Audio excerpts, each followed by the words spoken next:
Hey everybody, welcome to Bestie Book Reviews. I'm here with my bestie Mandy. And I'm here with my bestie Jessica. Mandy doesn't like me right now because I've made her narrow down her books because we're going to do our April wrap-up, which means we're going to talk about the top 5 books for each of us for the month of April. And Mandy really hates doing this.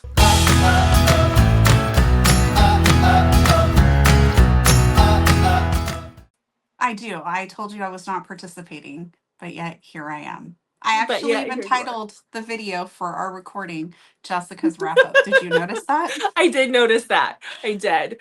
But, you're going to do it. I mean, I That's don't what know you how I think. make you because you're like 4 hours away from me, but, you know. That's a really good point. Yeah. Yeah. Hmm. I don't know. Okay. All Well, right. before we get started with this torture, Yeah. do your Make thing. sure you hit that subscribe button because we read such great books, I can't narrow it down. And you definitely want to hear about these book recs. So Yeah. hit that subscribe button, like, and comment. And we also are doing the coveted cover giveaway when we get to 3K. Yep, we are. Okay, so how was your April? What are your My stats? my April was really good. I read a lot and I had a lot of really good 5-star books, which made me think maybe I need to get pickier, but I just don't think I can. Okay. So you read how many? 46. And how many 5 stars did you have? A lot. I didn't count exactly, but I did write them out and there's a lot written down. Okay. Okay. So I I don't think read this is a bad thing though. no. I love the books I'm reading. I think that you're very generous with your 5 stars. I might be at times. But that's okay because I feel like I get that way sometimes too. Not this month though. Because I read 40 books this month. We are still in April. Yeah, we are. It's the 30th. Or, yeah, it is the last day of April. So it still is this month. But I only gave out 6 5-star. I probably have 20. That's okay.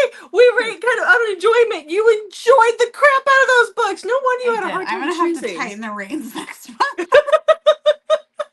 We'll see what happens. We'll see what happens. Okay. Well, let's get this show on the road. With the book that landed in the number 5 category. Again, every month we talk about this book that is number 5 for me this month was Broken Play by Allison Rhymes. SB Rhymes. I almost said Rhymes. It's Rhymes. This was the cheating book that I really enjoyed because we all like a little, not all, some of us like some cheating every once in a while in our books. So this is about June and Drew. So June thinks that she and her husband Drew have this great relationship. He's an NFL player. She's at home. She didn't go with him to the game. She is going to surprise him after the game. And when she gets there, she finds out that things aren't as nice and sweet as she thinks within their marriage. She has some trauma from when she was younger. She was attacked. She had a stalker in college and she was attacked. And so Drew kind of he handles her with kid gloves. He seems to think that she is like this broken human, and that I guess is why he's cheating on her. I don't know. I don't think that it excuses it, but some of his excuses, like he likes really rough sex. He likes things that he doesn't think that she's going to be into, but maybe she is. So this one, it does come in my number 5 spot. I know that not everybody likes cheating. I did love their relationship. I love to see the grovel. I love to see they went to therapy together. I love to see how they worked this one out. It hit everything for me. That was really good. It was really good. Yeah. What book came in number 5 for you? Well, I don't know because first I need to talk about what tied for number 6. Oh, for fucking Pete's sakes. That would be Pen by Jennifer Milken and Breaking Silence by L.M. Holleran. I loved both of these books a lot. It's unfortunate that I read them in a month that I had so many 5-star books. Because in a different month they could have made it. Maybe we should do our top 10 of the month. I wouldn't even have 10 most months. Well, you'd have to dip into your 4 stars. Not a big deal. Anyway, okay. now that I feel better about my choices, it was really bothering me. Before we even started, I asked you to pick a number between 1 and 3 so I could figure out what number 5 was. And then I realized you picked wrong. Yes, got it. So I couldn't. Anyway, Uh-huh. you read 25-star books and tell me how it goes. It doesn't happen. I don't give out my 5 stars that easily. You get a 5-star. You get a 5-star. I'm a very happy reader. You are. You are. It's okay. So what is your number 5? Okay, number 5. Oh. Oh no, did I choose wrong again? No, on my sticker, it doesn't give, the book title doesn't have the author's name. That's why there's a spot in our journal that says author. I know, but I never use. I know you never fill it out. Okay. Okay. I'm ready. Okay, I'm listening. Okay, coming in at number 5, just barely, is, and not to take away from this book, I mean, because I had so many good books, it was really hard to choose, like really painful. Obviously. Okay. Yeah. The Favorites by Lane Fargo. And this was a recommendation from you guys that I read for the convincing. And I love this one so much. And the reason I think it sticks out to me is because it's so different from what I normally read. So that makes a lot of fun. So this is about Cat and Heath. Cat and Heath are ice skating, or I think they dance ice skating. And they are really well known, and they're going for the Olympian gold, and something happened, and this is told several years later in documentary style, and I listened to it, which really elevated the whole story because they had people voicing each character and not the same person changing their voice. So when you hear the documentary style, you actually hear a different person for all of those. And it was just so cool. So it's told in these like flashbacks, documentary style, about Kat and Heath, this couple who seemed to have it all and how it all fell apart and what went wrong. And I don't want to give anything away because the story it's there's a lot that gets covered in it. I just loved it, and because it was so different, and I really liked Dateline and all those things, so I think that documentary style, even though nobody was murdered, that element of suspense was really brought forth through this, of like what happened, what went wrong type thing. So it was just so good. Okay. All right, so book number 4 for me for the month, I still think these just sound weird, is There's a Way by Amber Hughes. This just came out in April. This is the second book in her Conway Collateral duet. This is all Daisy Jane, guys. This is Daisy Jane. So it's a different couple, but it's a continuation of the story. So you do have to read Where There's a Will before you can read There's a Way. And this is a dark cowboy romance. Both of them are captor captive. The first one is done in a different way. And this book is basically giving us answers that we were and answers that we needed from book 1. So this is about Carson and Garrison. Carson is the sister to the hero from the first book, and we've met Garrison in the first book.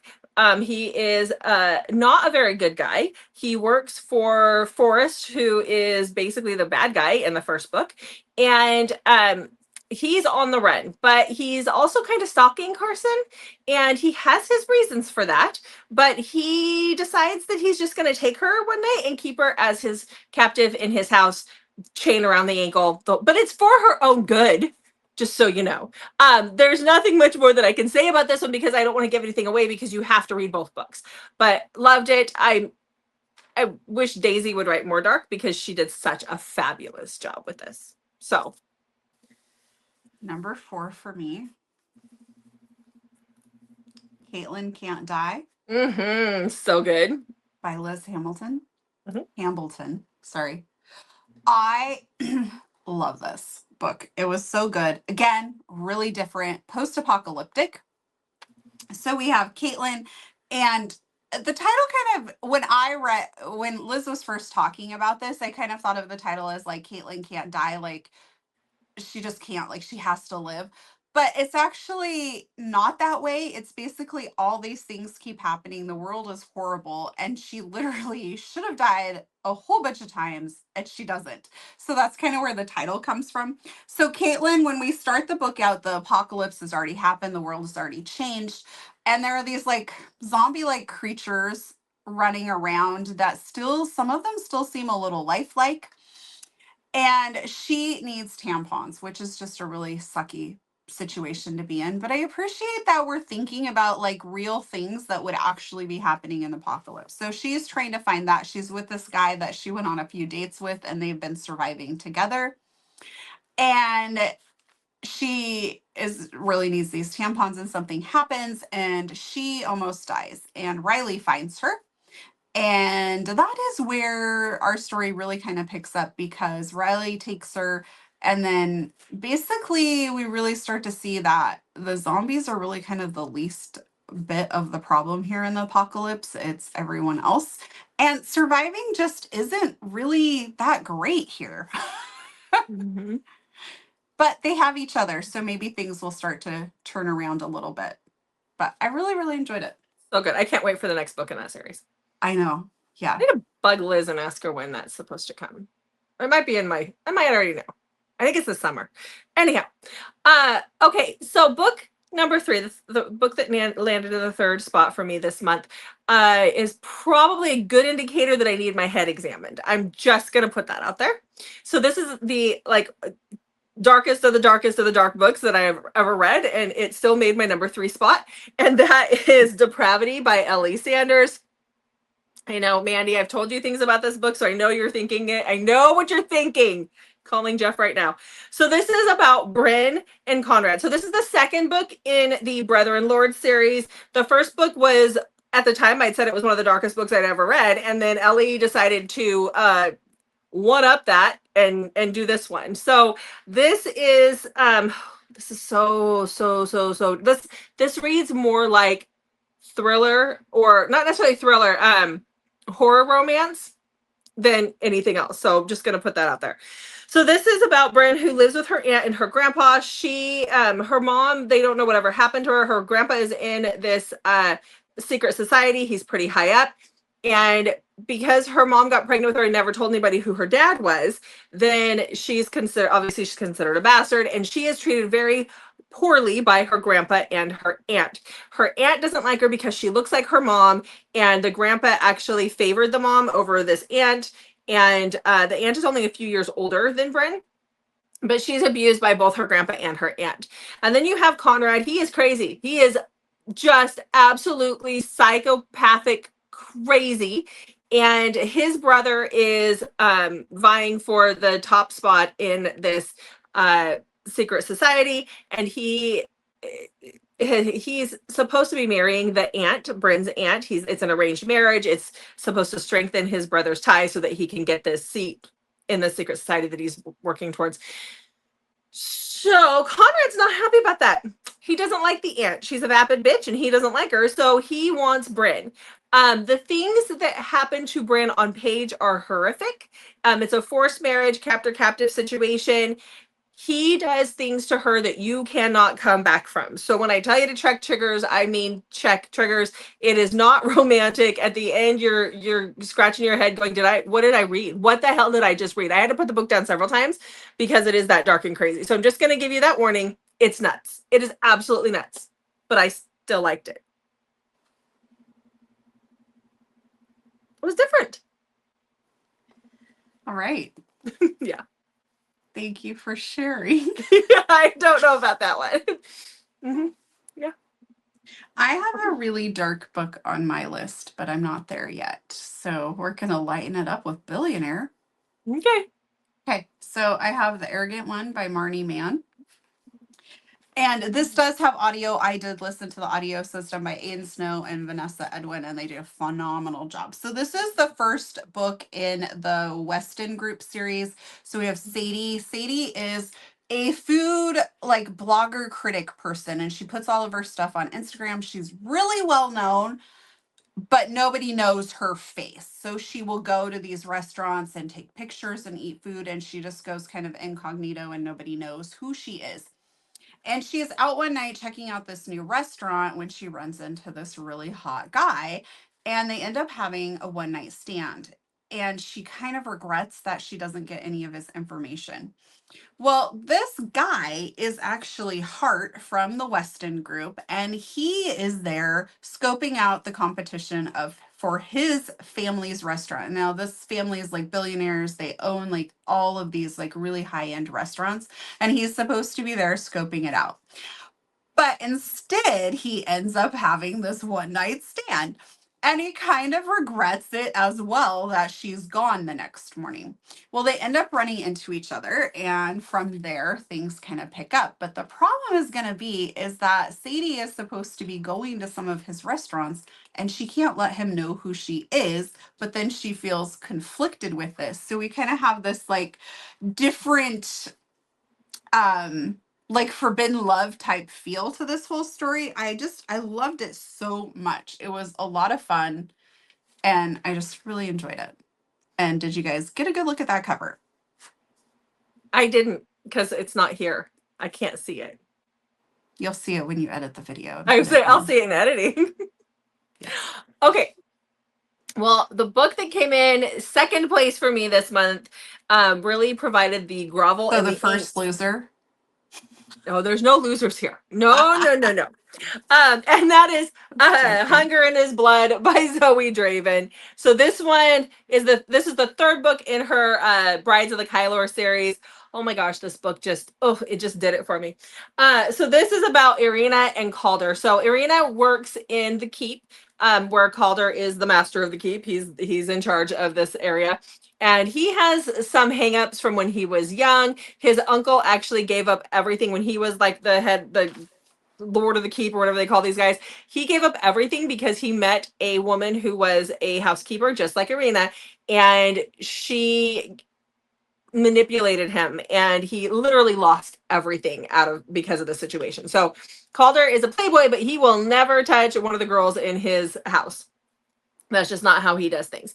So one day, a vase gets broken, and Calder comes into the room when Irina is cleaning it up, and she cuts her hand on the vase, and he realizes then when he smells her blood, because she's been wearing this really strong perfume, so he can't actually get her scent. But when he smells her blood, he realizes that she is his blood mate. So she is his fated mate, because these guys are vampire-ish. They do drink blood, so you got that.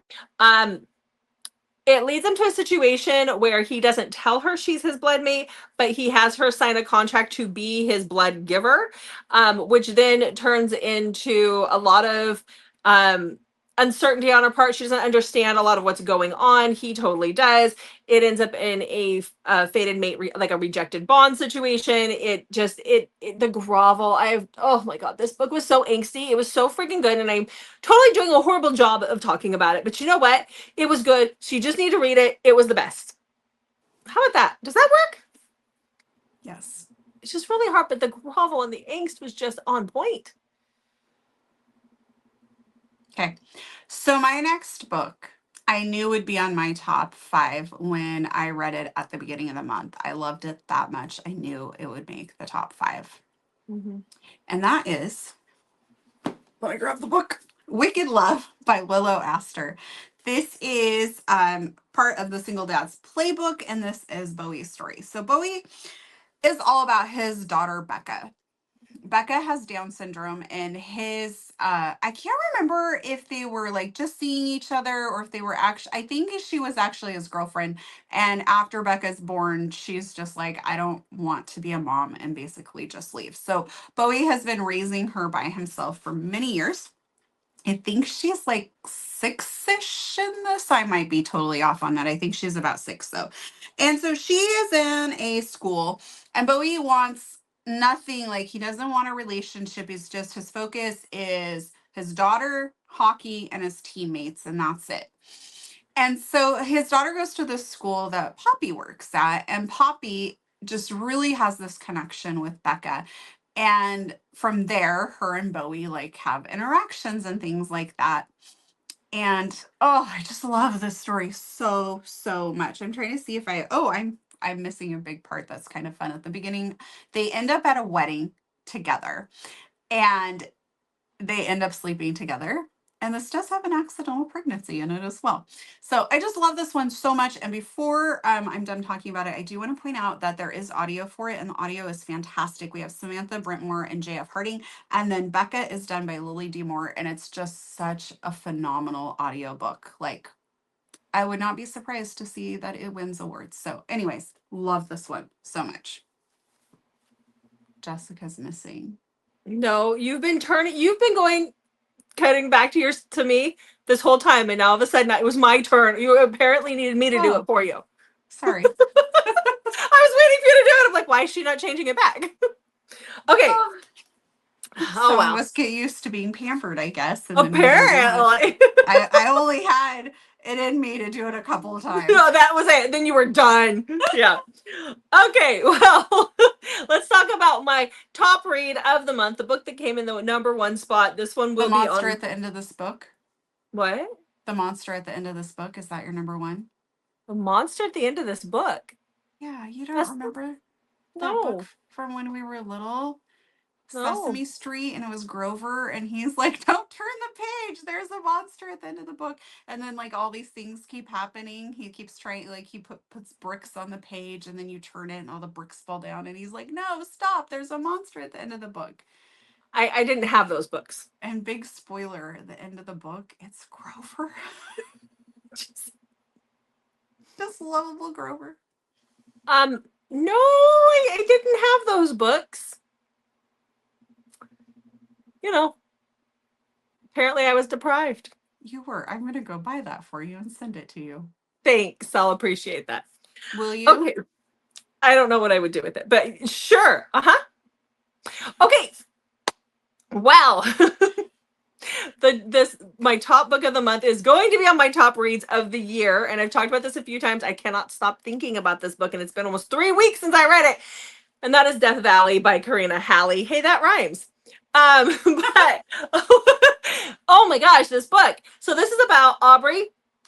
Her sister went missing about 3 years before. Her sister was obsessed with the Donner Party, and she said that she was the mountains were calling to her, that she felt this calling to the mountains to where the Donner Party had spent that winter, that horrible winter. And so she decided to go hiking in the wilderness in Donner Pass.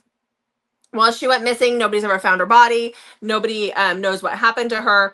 And so here it is 3 years later, and Aubrey sees a article in a newspaper about this guide, this tracker who had gone into the wilderness a few days before and found a missing hiker who had just been missing for, a day or two. But that is Jensen. And so Aubrey decides that she is going to try to get Jensen to take her up into the wilderness to find her sister, or what remains of her sister. She's had very vivid dreams. She feels like she knows that her sister is up there in some capacity. And so it takes quite a bit of convincing and quite a lot of money for Jensen to agree to take her up there. And that's where we see a lot of this. So this is a dark cowboy romance. It has a lot of paranormal aspects. It has a White Walker, Game of Thrones type situation going on in it.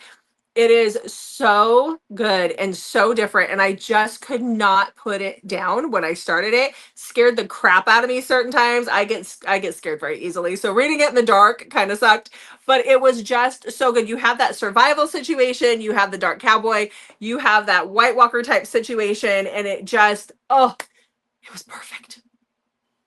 So perfect. Okay. Thank you for sharing. Thank you for listening again. You're welcome. Yeah. Okay. I was giggling to myself when you're like, hey, that rhymes, because I was thinking about all the times that you've talked about that book and you've never connected the rhyming. I didn't know. Nope. Apparently I wasn't firing at all cylinders there, but yeah. Okay. All right. Well, my next book is a dark book. Okay. And I read it when I was on the cruise. So at the very beginning of the month. The cruise feels so long ago. Yeah. Time to go back. And I still think about this book. Mm-hmm. So it was clearly my number 1. So this is Obsession by Harley Beck. So I do want to say It is dark. There is a lot of on-page things that can be difficult to read, so please check your triggers. So this is about Savannah. Savannah is a fairly new reporter to this paper, and she is told by her boss that there's this inmate Robbie, and he is on death row, and he is set for that to happen within just a couple of months. And so he has agreed to a last interview basically, but he will only do it with Savannah. And they don't know why, that's just what he's requested. And so Savannah is very excited about this because this is like a piece that can really make her career. But she does have some coworkers that are not pleased that she's gotten picked for this since she's brand new to the place. So she goes to the state penitentiary to meet with him. And from there, this does turn into a romance. I'm looking at my notes, trying to think of what I can say without giving things away. So it's a thriller romance. It's dark. It really kept me on my toes. I stayed up way late reading it because I just had to finish it. I had to know what happened. I just really, really enjoyed it. So I'll just leave it at that because anything further really gives away spoilers. Mhm. But oh, it was good. Okay. I almost said I gave it 5 stars. I've almost said that several times throughout this video, so I feel I do. Yeah, I'm so used to saying that. Yeah, But yeah. obviously I give out 5 stars like they're candy. Mm-hmm. That's okay though. Thank you. Yeah, we love you for it. It's all good. Thanks. So, okay, well, there you go. April is all wrapped up.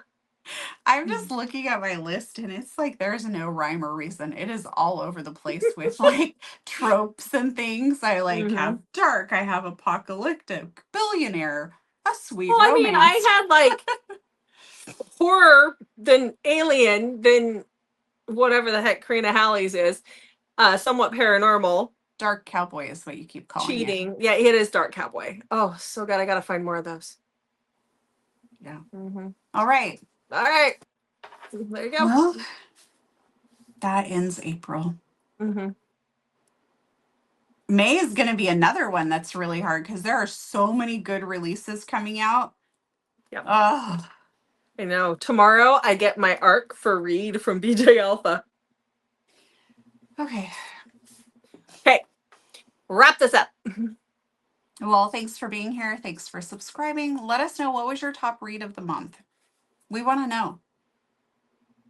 Make sure you check back on Mondays, Thursdays, and Saturdays for new videos from us, and sometimes Wednesdays.